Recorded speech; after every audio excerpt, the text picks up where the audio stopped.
The San Francisco 49ers are coming off a fresh, nice victory over the Green Bay Packers, 24-21, and I think they just got over one of their most difficult and glaring problems in this game, and they figured out something that has been missing from this team. This team has been a great front runner. That's what they are. That's what they're about. That's what they do. And quite frankly, they spend most of their time while leading. But when I was watching this game, just an absolutely glaringly weird statistic came up. And that's that the San Francisco 49ers under Shanahan are 0-30 when trailing by 5 or more points in the fourth quarter. That's a one-score game. They are 0-30. You, as Niners fans, have watched this play out over and over and over again. And here's the beautiful thing about that stat. As ugly as 0-30 sounds, who would have thought 1-30 could sound so good, right? And you got the one victory. You outscored the Green Bay Packers 10-0 in the very final quarter of this game. All right, you outscored them. And I had my old background in there, so I'm going to switch over to you guys. But here's the thing that I think is just crazy about this. And you know this with this channel. You know that we are a Lions channel. We've done Sports Talk Detroit is our other channel. That's where we started with things.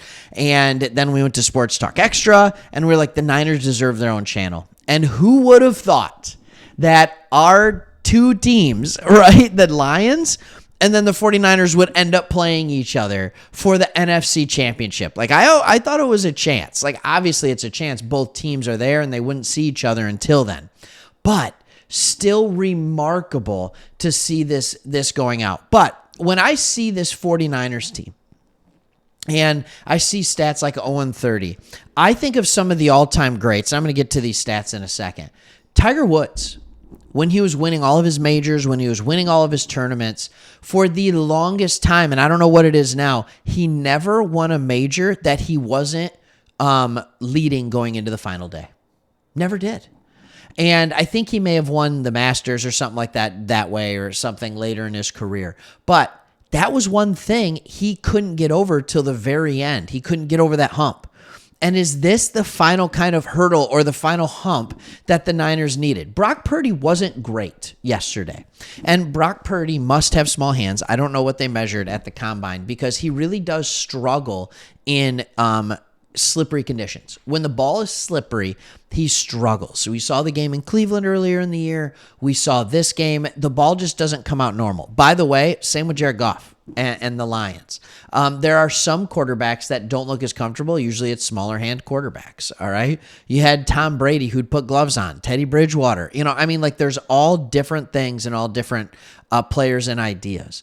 But here's the thing. While Brock Purdy may have struggled, he was still a good enough quarterback to go 23 of 39 for 250 yards, and most importantly, a game-winning drive with 1 minute and 12 seconds to go.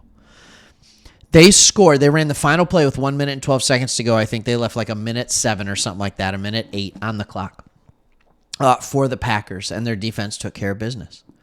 And do they finally have that quarterback?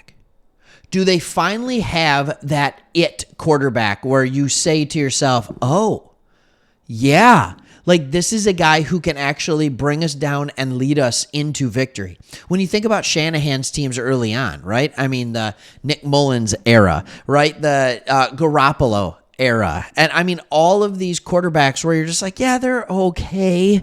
You know what I mean? And if there were injuries, what that looks like. But did you really trust any of them to go down? These were teams that were like, we're going to run the ball like crazy, and we're going to have success running the ball, going play action. All right? But now the 49ers finally have a team where if you need to go shotgun, you can run shotgun. There's a big difference when you take play action out of it. It's a big difference. And a quarterback has to be different and special and have to have a really cool skill set in order to be able to succeed when everybody knows you're throwing the football. And I think they finally, with Brock Purdy, and again, I know he didn't look great in the last game, but he's looked great all season. All right, for the most part. And by the way, it's going to be 70 and sunny. All right, when you're playing in the championship game based on, the weather forecast. So, like, when I look at those things, I just think to myself, like, yeah, it's because the difference here between those teams and this team is you now have a legit stud quarterback, a quarterback who makes the throws that he has to make. And then when you put all of the talent around him, he's still really good. When you think about winning 24-21 in the conditions, the pouring rain that they were playing in, the rough third quarter, like, it's really impressive. No Debo.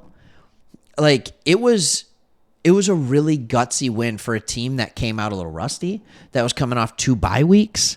All right? Like, yeah, you're healthy, but you're rusty. And that played out because you were going against a red-hot team, so you withstood the early surge, held them to a field goal on the first drive. You withstood the onslaught in the third quarter, and then you ended up getting a 10-0, a 10-0 fourth quarter. Your defense stepped up. Your offense was good enough, and it was a fun win.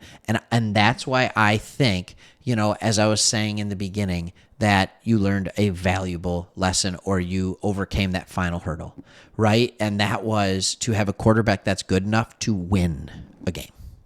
You got it.